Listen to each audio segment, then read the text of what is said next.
देश के विजेता, मोक्ष मार्ग के प्रतिपादक चरण तीर्थंकर शरण भगवान महावीर स्वामी के चरणों में कोटि वंदन करते हुए एक प्रभावकारी चर्चा चक्रवर्ती भीष्म प्रतिज्ञाधारी अखंड बाल ब्रह्मचारी आचार्य सम्राट पूज्य श्री जयवंती महाराज साहब के चरणों में कोटि वंदन करते हुए उन्हीं के 11वें पदधार आचार्य सम्राट पूज्य श्री तुलसी महाराज साहब के चरणों में कोटि वंदन। जय दक्षाधिपति व्याख्यान वाचस्पति उग्र विभागी वचन से साधक वाक्य पदधार आचार्य प्रश्री तुलसी महाराज साहब गौर तपस्वी पदधार प्रश्री तुलसी महाराज साहब मेरे अनंत आस्था के आयाम मन जीवन धारक परम पूज्य गुरुदेव डॉक्टर श्री पदम तुलसी महाराज साहब के चरणों में कोटि वंदन करते हुए सभी लोगों को भी चालू वंदन करते हैं।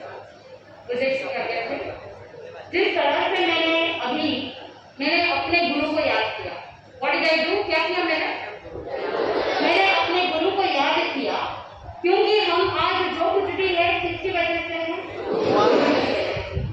आप हमेशा कहते हैं कि माँ प्रथम गुरु है। जब हमारा जन्म होता है तो हमको छोटी छोटी चीजें सिखाने वाले कौन, और उसके बाद हम जब स्कूल आते हैं तो हमारे लिए टीचर्स भी क्या बन जाते हैं, गुरु बन जाते हैं, क्योंकि वो हमें आजीविका यापन करने के लिए, टू अर्न अ लिविंग, हमको अपने जीवन में करियर को अच्छा बनाने के लिए हमको शिक्षा देते हैं। यहाँ पर कितने ऐसे बच्चे हैं, कितने ऐसे लोग हैं जो पढ़ाई मन से करना चाहते हैं, बातें नहीं करना है, सिर्फ हाथ से हाथ ऊपर करना है। यहाँ पर कितने ऐसे बच्चे हैं जो एक्चुअल में पढ़ाई करना चाहते हैं, सिर्फ कहने के लिए या दिखाने के लिए नहीं। मैंने आपको बोला था सिर्फ हाथ ऊपर करना है, हाथ को भी जबान है क्या? Does your hand have a tongue? No. तो जो कार्य जैसे करना है वैसा ही करेंगे तो हमको सक्सेस मिलेगा, सफलता मिलेगी। मुझे प्रिंसिपल सर ने बताया था कि अक्टूबर 10 तारीख से आपके एग्जाम शुरू होने वाले हैं, करेक्ट? तो हमारा टॉपिक भी बहुत रिलेवेंट है कि पढ़ाई कैसे इफेक्टिव हो, कि कम टाइम में पढ़ाई करके ज्यादा रिजल्ट कैसे प्राप्त करना। चाहते हैं ना, आप भी चाहते हैं कि आप डिस्टिंक्शन प्राप्त करें, आप चाहते हैं कि आपके फेवरेट सब्जेक्ट में आप 100 आउट ऑफ 100 लाए। मन में भावना है या नहीं है? बहुत से लोग बच्चों को खुशी होती है कि जब आपके फेवरेट सब्जेक्ट में सेंटर मिले 100 आउट ऑफ 100, या आप अच्छे परसेंटेज के साथ मार्क्स प्राप्त करो, अच्छे रिजल्ट मिले, स्कूल का नाम रोशन हो, आपके परिवार का नाम रोशन हो। यू ऑलवेज वांट दैट, ऐसा हो आप चाहते हैं ना? हाँ। अब बहुत से ऐसे बच्चे हैं जो साल भर तैयारी करते हैं, और बहुत से ऐसे बच्चे हैं जो एग्जाम के 1 महीने पहले तैयारी चालू करते हैं, और कुछ बच्चे ऐसे होते हैं कल एग्जाम है और आज रात भर बैठ करके क्या करते हैं, पेजेस पलटते रहते हैं। काश पहले पढ़ाई की होती, ऐसा था। एग्जाम के पेपर तो देखते ही आता है। बहुत से बच्चों के मन में ये भी होता है, बहुत बार ऐसी सिचुएशन भी आती है कि जब आप एग्जामिनेशन हॉल में बैठे हैं, क्वेश्चन पेपर को देखते हैं, और देखते ही बहुत बार अगर आपको क्वेश्चन का आंसर आता है तब तो आपको खुशी होती है, लेकिन बहुत बार ऐसा होता है कि जब आप क्वेश्चन को देखते हैं, आपको अगर उत्तर नहीं पता है तो आपका माइंड ब्लैंक हो जाता है, बहुत बार नर्वस हो जाते हैं, बहुत बार डर होता है कि मैं अच्छे से लिख पाऊंगा या नहीं लिख पाऊंगा, मुझे मार्क्स अच्छे मिलेंगे या नहीं मिलेंगे। बहुत बार आपकी मनोदशा, आपका मेंटल स्टेटस बैलेंस नहीं रहता है। इसीलिए आजकल हम न्यूज पेपर में भी बहुत बार पढ़ते हैं कि रिजल्ट अच्छा नहीं आया, इसीलिए उसने क्या कर लिया, सुसाइड कर लिया, आत्महत्या कर ली। ये जो इमोशनल क्वेश्चन है, ये जो इमोशनल सेंसिटिविटी है, इस सेंसिटिविटी को हमको क्या करना है, दूर करना है।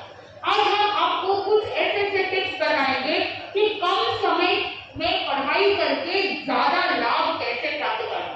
कुछ ऐसे भी बच्चे होते हैं जो 10 घंटे, 12 घंटे, 15 घंटे पढ़ाई करते हैं, फिर भी क्वेश्चन का आंसर पूछो तो कुछ याद नहीं है। और कुछ बच्चे ऐसे होते हैं जो एक बार पढ़ा है, एक बार सुना है, एक बार लिखा है, फिर भी याद रह जाता है, यानी सब अपने मेमोरी का खेल है। तो आपने साल भर में जो भी पढ़ाई की, एक्चुअल में क्या होता है कि अभी पिछले 2.5 साल से जो कोरोना का लॉकडाउन हुआ था, कोरोना के परिस्थिति में बहुत से बच्चों का जो मेंटल स्टेटस है वो थोड़ा गड़बड़ा गया है। मेरी बात को अग्री करते हैं? ऑफलाइन क्लासेस नहीं थी, बहुत से बच्चों ने ऑनलाइन क्लासेस में पढ़ाई की, बहुत से बच्चों को वो इंटरेस्ट, वो कनेक्टिविटी नहीं मिल रहा था, पढ़ नहीं पा रहे थे, स्क्रीन टाइम ज्यादा हो गया था, आंखों के विजन के अंदर भी प्रॉब्लम्स आने शुरू हो गए, बहुत सारी प्रॉब्लम्स हुई, हेल्थ इश्यूज हुए हैं, मेंटल स्टेटस बदल गया है, घर के अंदर रहते रहते आपको लोनलीनेस, डिप्रेशन, बहुत ऐसे केसेस हुए हैं। लेकिन आपको इन सबसे अब बाहर निकलना है। Everything is over. अभी आप सबको अपने पढ़ाई के अंदर, अपने करियर की ओर आगे बढ़ना है।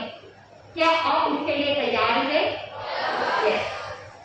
आपने ऑनलाइन ऑफलाइन जो भी पढ़ाई की, क्या आपको याद है? नहीं।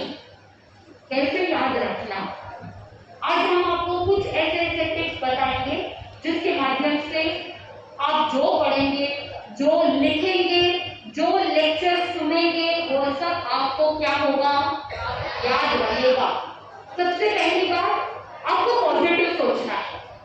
पॉजिटिव कैसे सोचना? मेडिकल साइंस कहता है, वैज्ञानिक लोग कहते हैं कि हमारे माइंड में एक दिन में 64,000 से ज्यादा थॉट्स, विचार आते हैं। क्या हम 64,000 विचारों को कंट्रोल कर सकते हैं? क्या 64,000 थॉट्स सारे के सारे पॉजिटिव हो सकते हैं? नहीं हो सकते। पॉजिटिव भी आएंगे, नेगेटिव भी आएंगे। कुछ लोगों के मन में पॉजिटिव विचार ये आएंगे, ओके ये इजी सब्जेक्ट है, इसको मैं आराम से पढ़ सकता हूँ, ये पॉजिटिव थॉट। और कुछ बच्चों के मन में ये रहता है, नहीं ये सब्जेक्ट, ये मैथमेटिक्स थोड़ा सा डिफिकल्ट लग रहा है, अलजेब्रिक एक्सप्रेशंस थोड़े डिफिकल्ट लग रहे हैं, ट्रिग्नोमेट्री डिफिकल्ट लग रहा है, ज्योमेट्री के अंदर वो टेंजेंट में वो समझ में नहीं आ रहा है, ये सारी दुविधाएं रहती है तो डिफिकल्ट लगता है।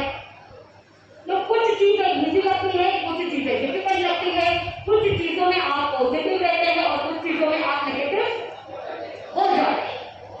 होना नहीं चाहते फिर भी हो जाते हैं। कौन कौन फैक्टर्स है?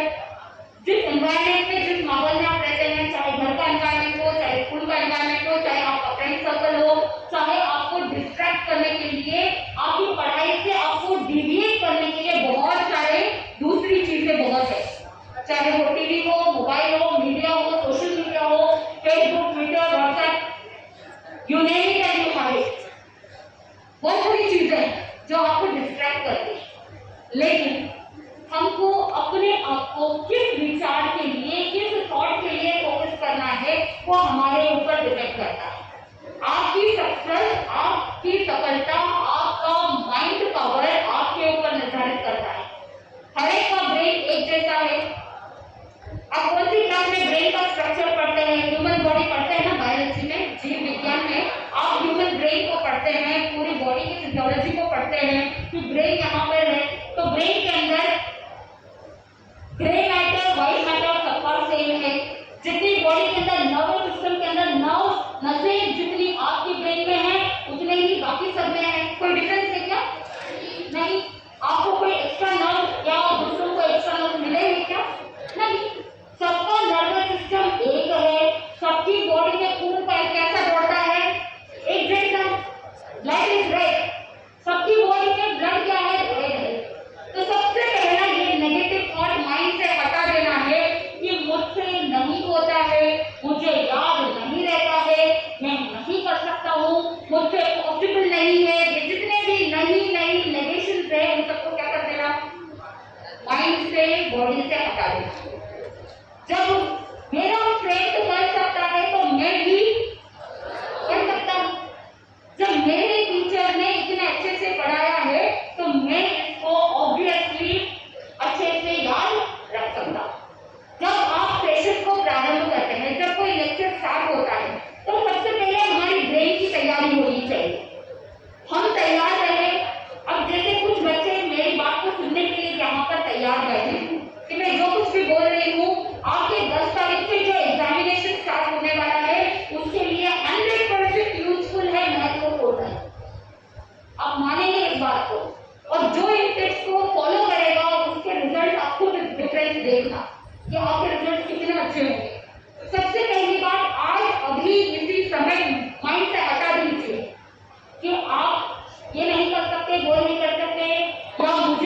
जरूरत नहीं पड़नी चाहिए।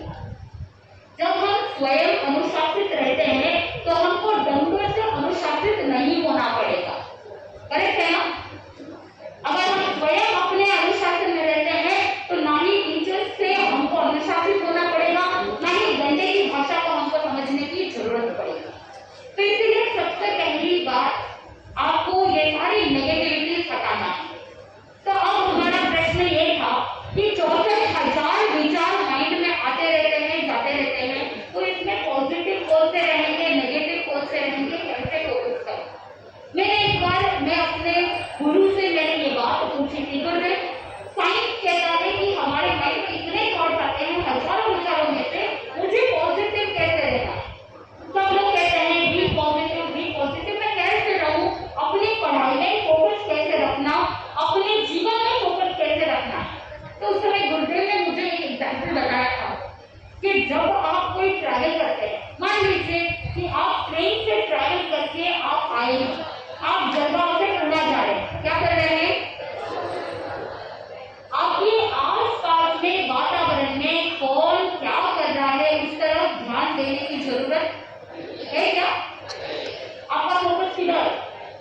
मेरी तरफ। आपका फोकस किस तरफ होना चाहिए? मेरी तरफ होना चाहिए। मैं क्या बोल रही हूँ? मान लीजिए कि आप जलगांव से ट्रैवल करके पुणे जा रहे हैं, पुणे रेलवे स्टेशन तक आप पहुंच चुके हैं। अब आपको पता नहीं है कि पुणे पहुंच गए हैं, आपको लेने के लिए मान लो कि आपके चाचा एक पुणे में रहते हैं और आपको वो लेने के लिए स्टेशन पर आए हैं। बहुत ध्यान से सुनना, पुणे में कौन आ रहा है आपको लेने के लिए? चाचा। अब वो चाचा आपको लेने के लिए आ रहे हैं, तो चाचा ने कहा कि मैं तुम्हें स्टेशन पर इतनी बजे ट्रेन आती है, मैं तुम्हें लेने के लिए आ जाऊंगा, तुमको इधर उधर ढूंढने की जरूरत नहीं पड़ेगी। आपको कह दिया जाता है कि आप एक काम करो, स्टेशन से आप क्या करो, बाहर आ जाओ। आप स्टेशन से बाहर एंट्री पर आ गए और आप किसका इंतजार कर रहे हैं? चाचा का इंतजार कर रहे हैं। अब आपको पता नहीं है कि चाचा आपको लेने के लिए किस में आ रहे हैं, तो आपने आपके चाचा को फोन लगाया और पूछा कि चाचा आप हमें लेने के लिए आ रहे हो, तो आप किस में आ रहे हो? तो मान लीजिए कि चाचा ने कहा कि आपको लेने के लिए टैक्सी में आ रहे हैं, कैब लेकर के आ रहे हैं, ठीक है? मानने में कुछ नहीं जाता है। तो मान लिया, अब कैब भी बहुत सारे हैं, कार भी बहुत सारी होती है और रोड के ऊपर हजारों लाखों गाड़ियां घूमती है और हजारों गाड़ियां नहीं रोड के ऊपर आती है शोरूम से। आपको कैसे पता चलेगा कि कौन सी गाड़ी आ रही है? तो आपने तुरंत अपने चाचा से क्या पूछा, नेक्स्ट इंफॉर्मेशन, कि चाचा कौन सी कार में आ रहे हैं? कोई कहेगा कि मैं स्विफ्ट डिजायर में आ रहा हूँ, कोई कहेगा कि ऑल्टो में आ रहा हूँ, जो भी कार का नाम है। तो आपको पहले पता चला कि वो कार में आ रहे हैं। सेकेंड बार कौन सी कार में आ रहे हैं, उसके बाद आपको पता चलना है कौन सी कार में आ रहे हैं, ये भी पता है। अब मान लीजिए कि आपकी कोई कार में आ रहे हैं, तो वो नाम की कार आपके बहुत सारी है रोड के ऊपर भी, करेक्ट है ना? अगर स्विफ्ट डिजायर में आ रहे हैं कोई लेने के लिए, तो रोड के ऊपर बहुत सारी स्विफ्ट डिजायर है और बहुत सारे कलर्स की भी है, व्हाइट भी है, रेड भी है, सिल्वर कलर की भी है, बहुत सारी कारें। तो आपने नेक्स्ट इंफॉर्मेशन क्या पूछा? आपने पूछा कि कौन से कलर की गाड़ी है। तो हजारों लाखों गाड़ियों में से आपका फोकस, रोड के ऊपर इतनी सारी गाड़ियां हैं, फिर भी आपका ध्यान किस तरफ है? सिर्फ उस कार के ऊपर है जो आपको लेने के लिए आने वाली है। उसमें भी सैकड़ों गाड़ियां होगी, उसमें भी आपका फोकस, आपको चाचा ने कहा कि मैं जिस कार में आ रहा हूँ वो व्हाइट कलर की है। कौन सी कलर? White colour. तो इतनी सारी स्विफ्ट डिजायर में से आपका फोकस, आपका ध्यान कौन सी गाड़ी के ऊपर? White colour. अब व्हाइट भी बहुत सारे होंगे, आप जिस रोड में खड़े हैं वहां पर 50-100 गाड़ियां व्हाइट कलर की होगी। फिर आपने पूछा कि गाड़ी का नंबर क्या है? पूछा ना, आपने पूछ लिया कि कार का नंबर क्या है। 50-100 गाड़ियों में से भी आपने आपकी कैब, आपकी टैक्सी को, आपकी कार को आपने लोकेट किया या नहीं किया? लाखों गाड़ियां होने के बावजूद आपने अपनी कार को लोकेट कर दिया। How was that possible? कैसे हुआ? बहुत सारा इंफॉर्मेशन दिया, लेकिन मूल बात क्या है? आपका फोकस, आपका कॉन्सेंट्रेशन, आपकी एकाग्रता। इतनी सारी गाड़ियां होते हुए भी आपकी दृष्टि आपकी गाड़ी पर थी, आपकी दृष्टि आपकी जो कलर की कार थी उसी कलर पे थी, आपकी दृष्टि आपका फोकस उसी नंबर पे था कि एमएच जो भी गाड़ी का नंबर है उस पे आपका ध्यान था। इसीलिए आपके फोकस, आपकी एकाग्रता के वजह से आपने उस कार को लोकेट कर लिया।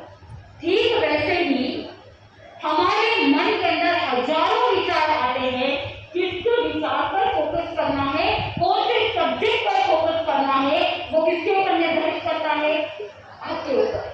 जब आप मैथमेटिक्स पढ़ रहे हैं, जब आप गणित पढ़ रहे हैं, तो आपका फोकस अगर विज्ञान पर रहेगा तो क्या मैथमेटिक्स समझ में आएगा? नहीं। जब आप गणित पढ़ रहे हैं तो आपका पूरा फोकस किस पे होना चाहिए? गणित पर।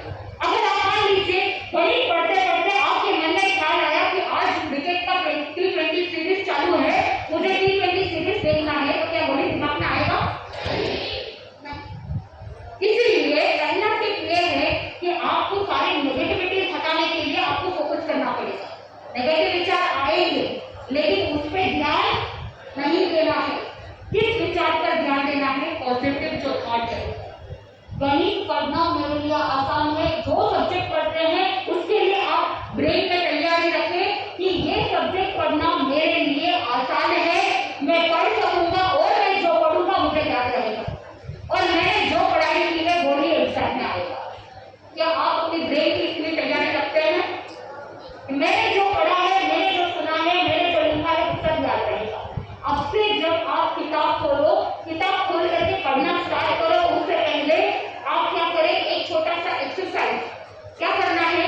लंबी गहरी श्वासोच्छ्वास पर ध्यान देना है। जब आप श्वास अंदर लेते हैं तो उस समय माइंड में 1 से 10 की गिनती करनी है, और जब आप श्वास छोड़ते हैं तो उस समय आपको 10 से 1 यानी उल्टी गिनती करनी है माइंड में। जब आप ये एक्सरसाइज चालू करेंगे तो आपका माइंड का फोकस, एकाग्रता बढ़ेगी, और जब आपकी एकाग्रता बढ़ेगी, मन शांत होगा, उसके बाद आपके ब्रेन को निर्देश देना है कि जो भी सब्जेक्ट आप पढ़ रहे हैं, मान लीजिए 10 तारीख को कौन सा एग्जाम है? मराठी।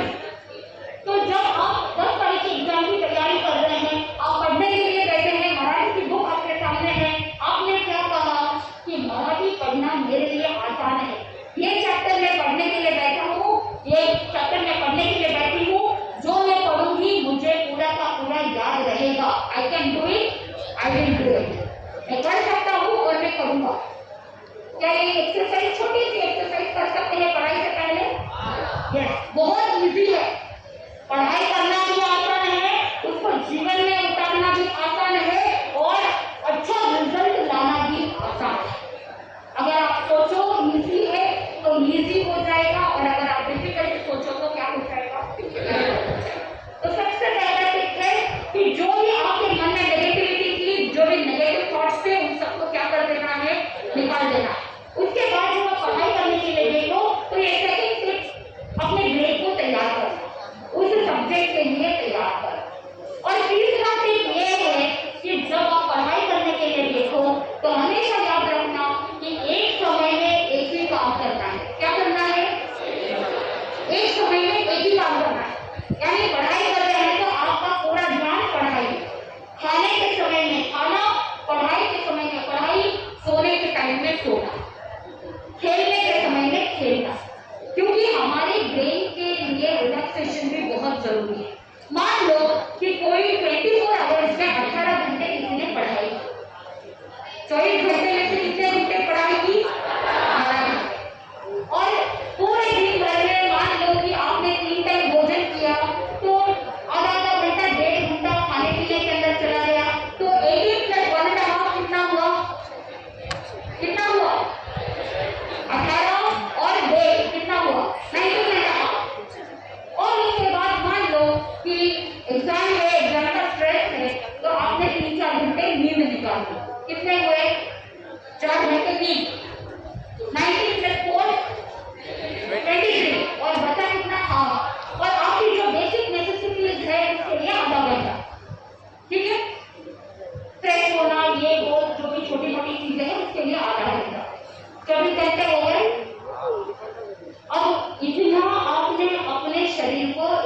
क्वेश्चन किया, एग्जाम के टाइम में आपको नींद आएगी या नहीं आएगी? क्योंकि शरीर को, ब्रेन को रेस्ट नहीं दिया। इसीलिए ज्ञानी पुरुष कहते हैं कि जिस समय में जो काम करना चाहिए वो ही करना चाहिए। यानी हर एक स्टूडेंट को मिनिमम कम से कम 6 घंटे की नींद तो होनी ही चाहिए, चाहे एग्जाम हो या ना हो, चाहे कुछ भी हो जाए, 6 घंटे की नींद तो हर एक व्यक्ति को चाहिए। और एज के हिसाब से उसका टाइम निर्धारित होता है। छोटे बच्चों को थोड़ी नींद ज्यादा चाहिए और बड़े बच्चों को थोड़ा कम रहने को भी चलेगा, लेकिन 6 घंटे तो आवश्यक है, हर एक के लिए आवश्यक है, क्योंकि ब्रेन को भी रेस्ट मिलना जरूरी है। अब कुछ ऐसे भी बच्चे हैं जो नींद पूरी लेते नहीं है रात को। ये जो आपकी हैबिट है, कुछ लोग रात को पढ़ाई करते हैं, हम ये सोचते हैं कि रात को पढ़ाई करेंगे, सुबह जल्दी उठना पॉसिबल नहीं है, इसीलिए क्या करते हैं, बोल तो दीजिए, बहुत से लोग हैं जो रात को पढ़ते हैं और रात को जब नींद आती रहती है उस समय नींद को भगाने के लिए क्या करते हैं, कॉफी, चाय, है ना? आपकी सेवा में आपके माता पिता भी हाजिर रहते कि नहीं रहते? एग्जाम आपका रहता है, लेकिन ऐसा लगता है कि एग्जाम माता पिता दे रहे हैं, लेकिन अगर पहले से ही व्यवस्थित चलते हैं तो ये नौबत नहीं आती। टाइम टू टाइम पढ़ाई कर लिया, स्कूल के अंदर भी जो टीचर पढ़ाते हैं तो आपने स्कूल में भी 100% दे दिया, तो एग्जाम के टाइम में इतना स्ट्रेस जरूरत नहीं। मैं आपको बता दूं, जब मैं एग्जाम के लिए तैयारी करती थी तो चाहे पढ़ाई पूरी हुई या नहीं हुई, 6 घंटा सोना है तो सोना है, लेकिन मुझे मेरे ऊपर अपने आप पर पूरा विश्वास कि मेरे साल भर में मैंने जितने भी लेक्चर सुने हैं, मैंने जितनी भी पढ़ाई की है, मैंने जो भी सुना है, मैंने इस साल भर में जो भी लिखा है, पढ़ा है, मुझे सब कुछ याद है। तो आई ट्रेन माई ब्रेन का कि मैंने आज जो भी पढ़ा है, आज मैं जो कुछ भी सुन रही हूँ, मुझे याद हमेशा के लिए आएगा। एग्जाम के टाइम में मैं जब क्वेश्चन पेपर को देखूं, क्वेश्चन को देखूं, तो मुझे तुरंत आंसर याद आ जाना चाहिए। मेरे ब्रेन को ऐसा ट्रेनिंग, तो इसीलिए आराम से सोने के समय में सो जाते, सुबह फ्रेश होकर के आराम से फ्रेश माइंड के साथ बिल्कुल आराम से एग्जाम के लिए गए। और बहुत से ऐसे बच्चे होते हैं एग्जाम के टाइम में गए, एग्जाम के 2 मिनट पहले भी किताबें कंट्रोल से गए। तो नेक्स्ट टिप ये है कि एग्जाम के लिए जाओ तो 10 मिनट पहले या आधा घंटा पहले किताबों को क्या कर देना, बंद कर देना। किताबों को बंद करके जो भी अब तक पढ़ा है उसको माइंड में रिकलेक्ट करना, याद करने का प्रयास करना। अब रिकलेक्ट करने के लिए एक टिप आपको बताते हैं। मेडिकल स्टडीज कहता है कि जब हम अपने आप को नेक्स्ट कॉर्नर की तरफ दृष्टि को केंद्रित करते हुए करके रिकलेक्ट करते हैं तो जल्दी याद आता है। क्या करते हैं, तो जब मैं रेकी वगैरह जो ऑल्टरनेटिव थेरेपीज है उसमें मैं अध्ययन कर रही थी, तब मुझे बताया गया कि जब आप अपने नेक्स्ट टॉप कॉर्नर को देख करके याद करने की कोशिश करते हैं तो आपको जल्दी याद आता है। तो जितना समय आप पढ़ाई में लगा रहे हैं, 1 घंटा आपने पढ़ाई की, 5 मिनट के लिए आपने अपने आप को रिलैक्स कर दिया और आपने नेक्स्ट टॉप कॉर्नर की तरफ देख करके 1 घंटे में जो भी पढ़ाई की है उसको अपने आंखों के सामने लाने की कोशिश कीजिए। ये 100% रिजल्ट देता है, क्योंकि जब मैं एग्जाम लिखने के लिए बैठी थी तो मेरे सामने किताब की ऐसा लगता था कि मेरे सामने इनविजिबल किताब है। मुझे वो पेज याद आता था कि इस पेज में उस टॉप कॉर्नर में ये सेंटेंसेस लिखे हैं, आराम से लिख लो। एक बार पेन को नीचे किया, एग्जाम लिखना स्टार्ट किया तो खत्म होता है तभी फिर ऊपर करना। That's how you gain 100% result. That's how you gain gold medal. सफलता प्राप्त करने के लिए स्टार्टिंग में थोड़े-थोड़े फेलियर्स दिखते हैं। आज आपने सोचा है कि मुझे एक चैप्टर पढ़ना है, आपने तय कर लिया कि 1 घंटा मैं पढ़ाई करूंगा और इस 1 घंटे में मुझे एक चैप्टर को कंप्लीट करना है। पॉसिबल है क्या? पॉसिबल है क्या? 1 घंटे में एक चैप्टर को पढ़ना पॉसिबल है या नहीं है? कुछ लोग कह रहे हैं पॉसिबल है और कुछ लोग कह रहे हैं नहीं है। मैं कहती पॉसिबल है। अगर मैंने अपने ब्रेन की तैयारी कर ली, जैसे मैंने आपको एक छोटा सा एक्सरसाइज बताया, मैंने अपने सबकॉन्शियस माइंड को, अपने अवचेतन मन को निर्देश दे दिया है, इंस्ट्रक्शन दे दिया है कि मैं ये चैप्टर 1 घंटे में फिनिश करूंगी और 1 घंटे के दौरान जो भी मैंने पूरा एक चैप्टर पढ़ा है, 1 घंटे के बाद कभी भी एग्जाम तक भी कभी भी पूछो तो भी मुझे याद रहेगा। जैसे ही मैंने अपने ब्रेन को निर्देश दिया कि ये 1 घंटे में एक चैप्टर फिनिश करना है, मेरा ब्रेन वैसे ही काम करेगा। और जब मेरा ब्रेन वैसे ही काम करेगा तो फटाफट क्या होगा, स्पीड बढ़ेगी। पढ़ाई की जब स्पीड बढ़ेगी और जो आप पढ़ रहे हो आपको याद रहेगा। आपने पहले ही अपने ब्रेन को बोल दिया है मैं जो पढ़ूंगा मुझे क्या होना चाहिए, याद रहना चाहिए। तो जब आपने अपने ब्रेन को निर्देश दे दिया है, आपकी स्पीड भी बढ़ेगी, आपका कंसंट्रेशन भी बढ़ेगा। आपने घर में बोल दिया है 1 घंटे के लिए मैं पढ़ाई करूंगा, मुझे कोई भी डिस्टर्ब नहीं करना। फिर देखना आप कैसे पढ़ते हैं। आपको जो 18 घंटा पढ़ना बेटर है या इस तरह से ट्रेनिंग देकर के 1 घंटा पढ़ना बेटर है। 1 घंटा, बाकी का टाइम आप अपने लिए निकाल सकते हैं। 1 घंटा आपने गणित पढ़ लिया, 1 घंटा आपने विज्ञान पढ़ लिया। कुछ लोग होते हैं जो 5 बार रिविजन करते हैं, 10 बार रिविजन करते हैं। अगर इस तरह की तैयारी के साथ पढ़ेंगे तो आपको 10 बार 20 बार पढ़ने की जरूरत है क्या? नहीं। 5 रिविजन हो जाते हैं। कैसे? एक बार आपके टीचर ने पढ़ाया, ध्यान से सुनो। एक बार आपने टीचर से सुना, एक बार आपने किताब में पढ़ा, एक बार आपने नोट्स लिखे। कितने बार हो गया? 3 बार। और उसके बाद एग्जाम से पहले आपने डीप स्टडी की 4 बार। और फाइनल जब एग्जाम है उस समय पेजेस कंट्रोल किए, पढ़ाई नहीं की बट एग्जाम से पहले आपने क्या किए, पेजेस को टर्न किया, हाइलाइट्स पढ़ लिए। Okay, this is the heading, this is the subheading, this is the matter, done. अब 1 घंटे में पूरी किताब क्या हो जाती है? रिविजन हो गया। कितनी बार पढ़ाई की आपने सालों में? तो अच्छा रिजल्ट आएगा कि नहीं आएगा? आएगा। इट्स सो इजी, बहुत आसान है। क्या आप कर सकते हैं? पहले दिन जब आप अपने आप को निर्देश दो कि आपने 1 घंटे में या 2 घंटे में इस चैप्टर को फिनिश करने का आपने टारगेट रखा है, तो उस समय हो सकता है कि आपको 50% रिजल्ट मिलता है, अगले दिन आपको 60% रिजल्ट मिलेगा। हताश नहीं होना, निराश नहीं होना। धीरे धीरे आपने अपने ब्रेन को ट्रेन करना प्रारंभ किया। जैसे जैसे आप प्रैक्टिस बढ़ाएंगे वैसे वैसे आपको 1 दिन, 2 दिन, तीसरे दिन आपको 100% आपको प्रोडक्टिविटी मिलेगी। ये मेरा दावा है। बिकॉज ये सारे जितने भी मैंने टिप्स दिए हैं ये सब मैंने खुद ने फॉलो भी किया है। मेरे गुरु से मैंने जो सीखा है, मैंने अपने जीवन में जो फॉलो किया है। I have always been a topper of my school, college, everywhere. हर बार, हर समय ऐसा नहीं कि साल भर बैठ के दिन भर किताबें, बुक वर्क की तरह किताबें ही पढ़ना नहीं। आपको ऑलराउंड डेवलपमेंट भी होना है। फिजिकल डेवलपमेंट के लिए स्पोर्ट्स, गेम्स भी जरूरी है। बहुत से ऐसे बच्चे होते हैं सिर्फ पढ़ाई में ध्यान रहता है, बाकी दुनिया में क्या हो रहा है कुछ भी नहीं ध्यान देता। गेम्स में, स्पोर्ट्स में जो फिजिकल एक्टिविटी बॉडी को चाहिए, क्योंकि जो फिजिकल एक्टिविटी होती है वो आपके शरीर के लिए नहीं, आपके ब्रेन के लिए भी बहुत महत्वपूर्ण है। Change of work is nothing but relaxation. आपको टीवी देखने से ही रिलैक्सेशन मिलेगा ऐसा अगर सोचते हैं तो गलत हो जाता है। एग्जाम के टाइम में आप जितना ज्यादा सोशल मीडिया से अपने आप को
उसकी वजह से वो ही जाएगा। तो अगर किसी ने कह दिया कि बातें नहीं करना, आपके अंदर जो उत्तेजना जागृत होती है और आप क्या करोगे, और ज्यादा बात करोगे। इससे अच्छा हम अगर पॉजिटिव करें कि आपको 1 घंटे के लिए कुछ थोड़ा सा शांत रहना है, फोकस करना है, ध्यान से सुनना है, आपके लिए अच्छा होगा, आपका जीवन अच्छा होगा, आपके एग्जाम अच्छे होंगे, आपका ये टर्निंग पॉइंट है। अगर रिजल्ट अच्छे रहेंगे तो आगे चल करके जिस किसी भी कॉलेज में आप एडमिशन लेंगे तो अच्छा कॉलेज मिलेगा, अच्छी प्लेसमेंट मिलेगी, आपका फ्यूचर अच्छा रहेगा। अगर ये पॉजिटिव थॉट दे दिया तो बातें करेंगे क्या, रिवर्स नहीं चाहिए। ओके, तो मैं आपको ये कभी नहीं कहूंगी कि ये नहीं करना, ये नहीं करना। जिस समय में जो काम करना है वो ही काम करना। अब एग्जाम का टाइम है तो एग्जाम के टाइम में आपका पूरा ध्यान पढ़ाई में लगाना है। आपको क्या करना है, पढ़ाई करना। पढ़ाई के साथ साथ थोड़ा सा आपको अपने खाने पीने का भी ध्यान रखना चाहिए, क्योंकि आप जो खाना खाते हैं उससे ही आपके बॉडी के अंदर थोड़ी सी एनर्जी मिलती है। खाने के साथ साथ बहुत से बच्चों को हमने देखा है, क्योंकि मैं हॉस्टल में रही हूँ तो मुझे पता है बहुत से स्टूडेंट्स क्या करते हैं, पढ़ाई के स्ट्रेस में खाना बराबर खाते नहीं है, पानी बराबर पीते नहीं है। तो एक एग्जाम के मौके पर एग्जाम फोबिया जिसे कहते हैं, डर की वजह से बहुत से लोगों को बुखार आ जाता है, किसी को डिहाइड्रेशन हो जाता है, किसी को डायरिया लूज मोशन शुरू हो जाते हैं। ये सारी चीजें होती है क्योंकि आप अपने स्ट्रेस को हैंडल नहीं कर पा रहे।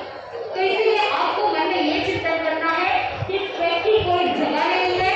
आप आराम से जो सात्विक भोजन है, जो वेजिटेबल्स और जो भी सात्विक भोजन होता है उसकी तरफ ध्यान देंगे। अभी तामसिक भोजन एग्जाम में कभी भी उपयोग न करें।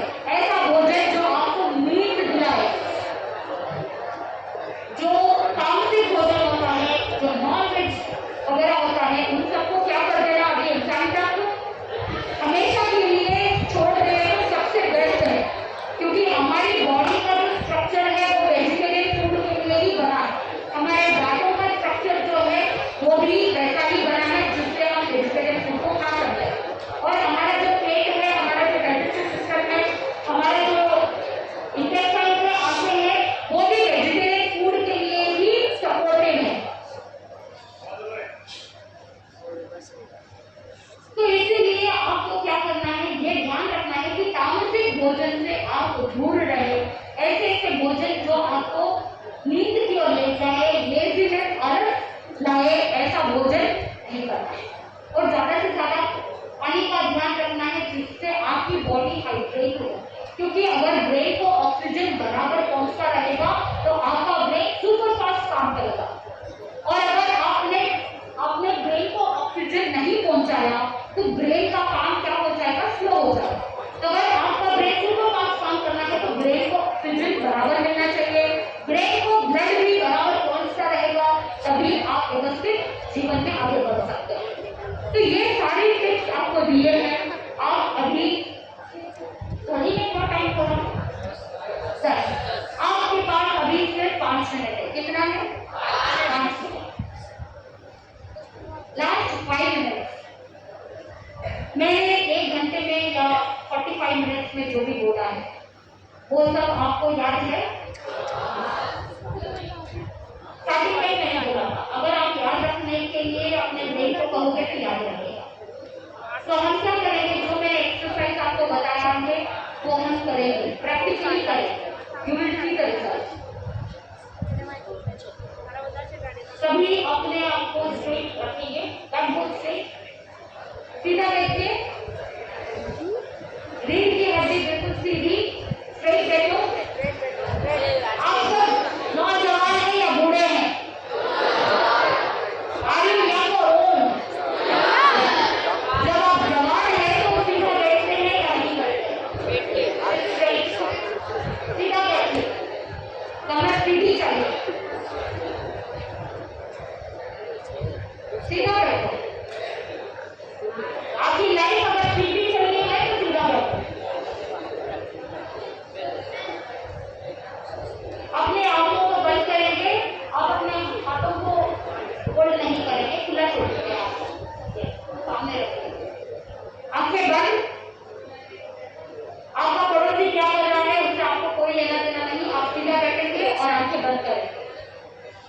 क्लोज योर आईज, आंखें बंद।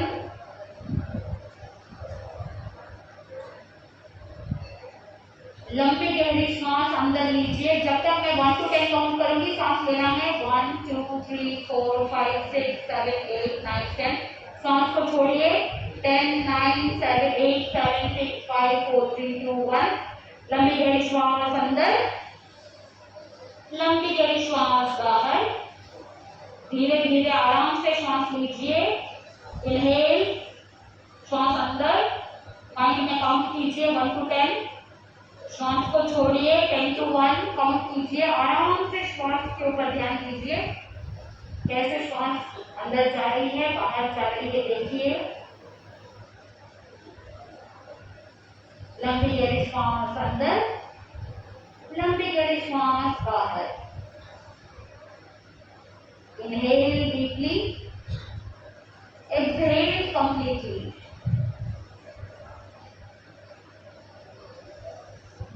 लास्ट 3 बार श्वासोच्छ्वास पर ध्यान देंगे और आंखें बंद ही रखेंगे।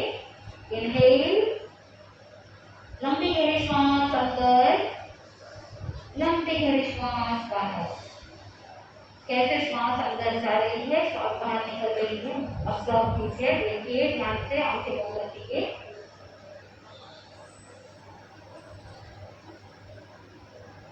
लास्ट 1 बार आंखें बंद रहेगी। अपने ध्यान को श्वासोच्छ्वास पर रखेंगे।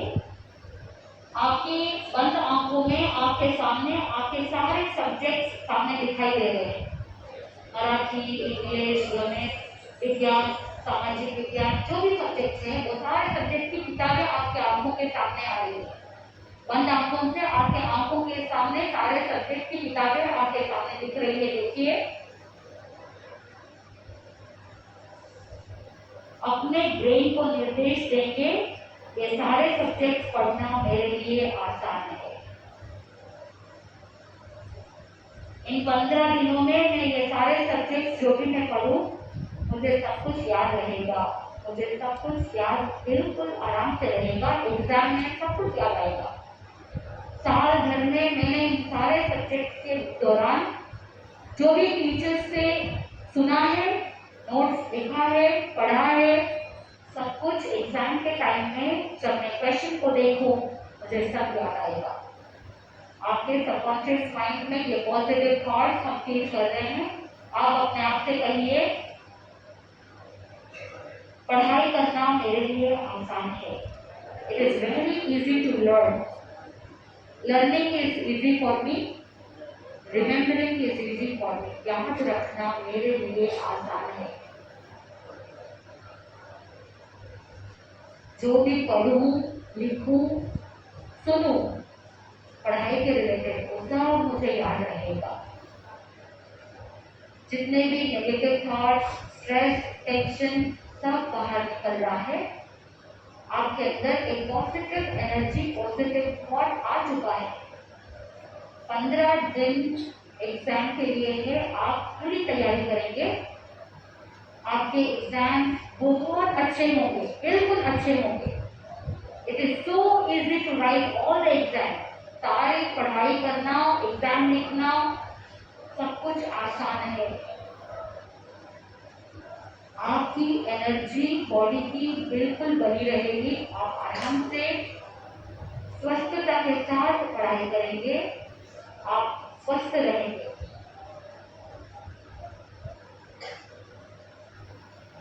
आप अपने मन में, अपने अचेतन मन को कहिए, मैं स्वस्थ हूँ, मेरा शरीर स्वस्थ है। पढ़ाई करना मेरे लिए आसान है, याद रखना मेरे लिए आसान है, और परीक्षा लिखना भी मेरे लिए आसान है। मेरे हाथ एग्जाम लिखते समय एक्टिव रहेंगे, मैं बिल्कुल नहीं थकूंगा।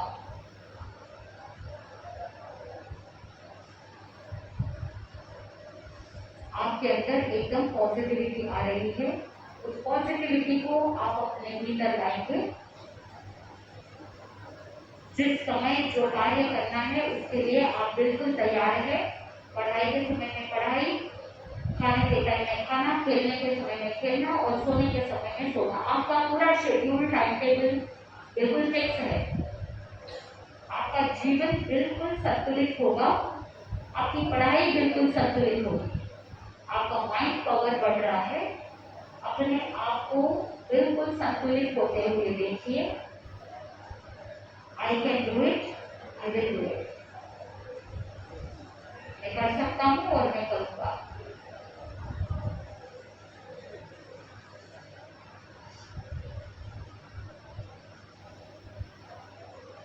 धीरे धीरे अपनी हथेलियों को रख लीजिए,